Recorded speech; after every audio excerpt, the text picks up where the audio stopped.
Good evening everyone. I am Abhishek. I am working as a software developer at Druva Data Solutions. And the topic which I am going to discuss today was our hackathon idea which held at Druva this year. So at Druva we have around 50 plus microservices and which are serving around 100 plus APIs.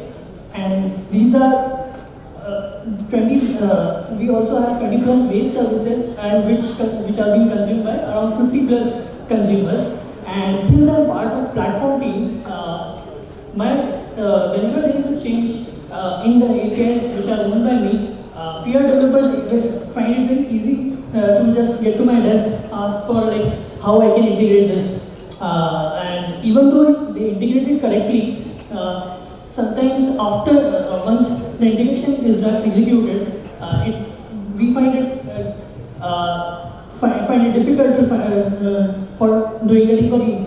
So sometimes also architects need to get involved to solve the peer-to-peer issues between both the product developer and the consumer developer. So to resolve this, one solution we have is like to have better documentation. And since I worked in Java in past, it has a very good documentation using Java. So during our hackathon discussions, we were trying to find some solution which could cater similar to what's done in Java docs. So we had requirements like this documentation should be individual enough so that no one has to go to the code and see through how to go through the code to see how we can integrate. Similarly, there should be a unified mechanism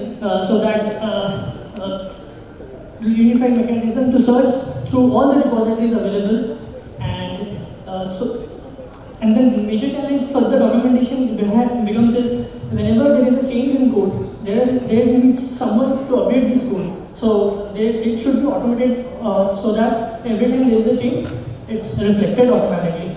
So since our APIs are versioned, we also need this documentation to support versioning.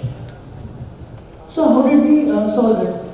So we just did simple things in which Golang already provides us PKG site.